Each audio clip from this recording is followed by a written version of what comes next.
Hi, this is Richard Chamberlain, and welcome to the Protecting Your Family's Future podcast.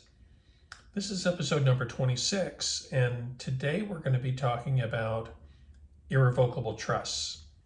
Now, if you're not familiar with estate planning generally, you might want to go back and listen to the first 10 episodes of the podcast.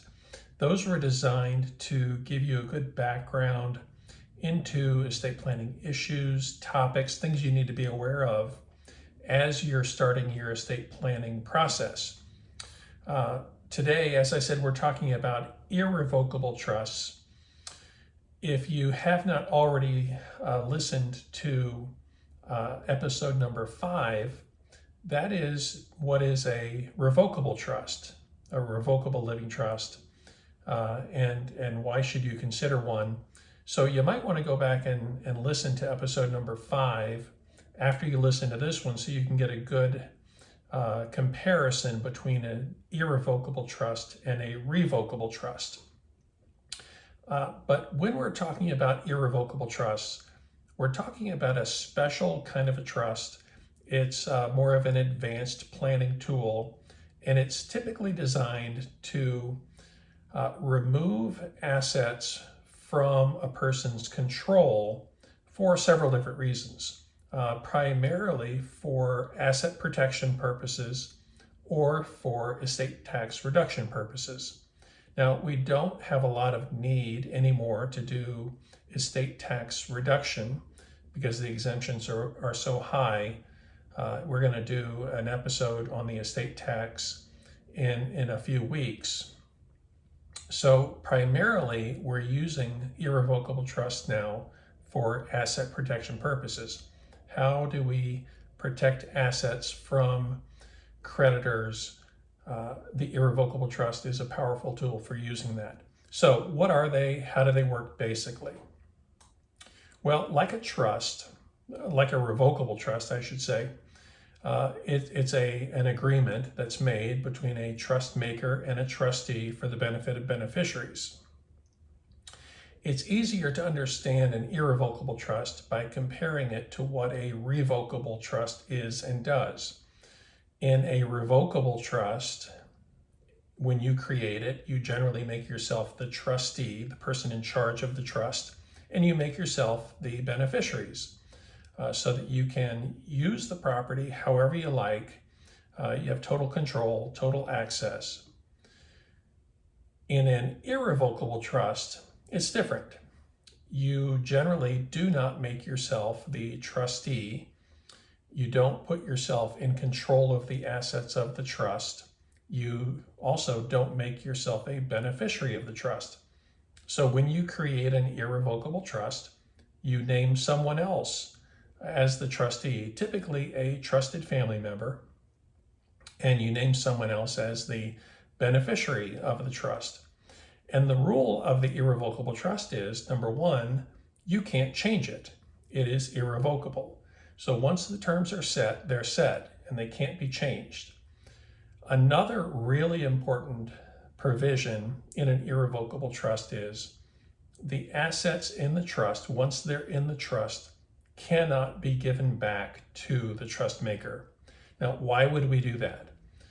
Because if the purpose of the irrevocable trust is to remove the assets from your control, to put them where you can't get them, and therefore your creditors can't get them, then once they're in the trust, you want it so that they cannot be given back to you.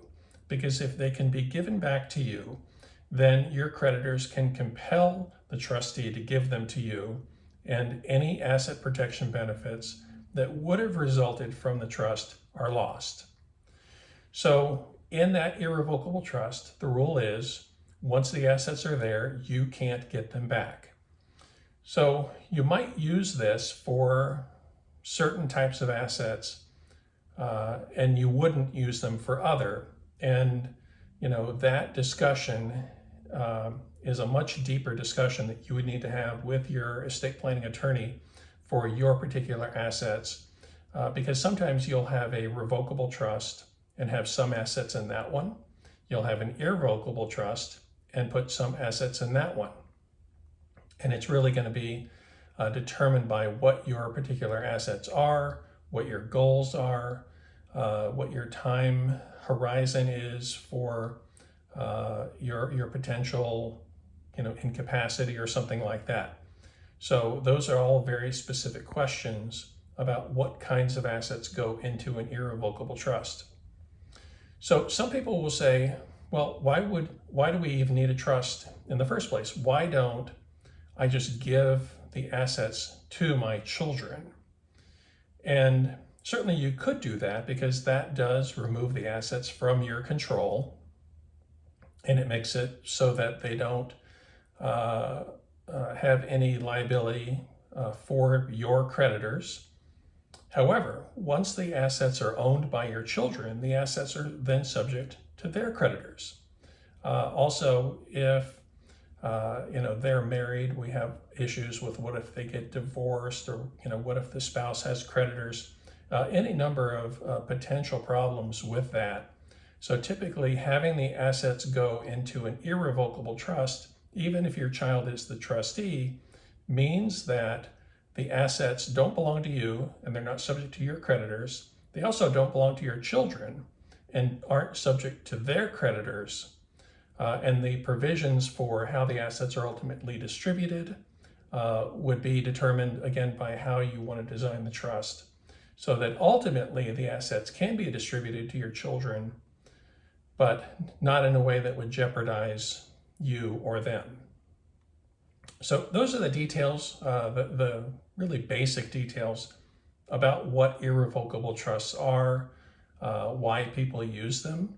As we continue our discussion over the coming weeks, we'll look into how does this actually protect assets, and how does it become part of a comprehensive long-term care asset protection estate plan. I hope you'll join me for those. I hope today's episode has been helpful for you. If you have any questions about your planning needs, you can feel free to reach out to us. Our contact information is in the show notes. We'll see you next week. Thanks.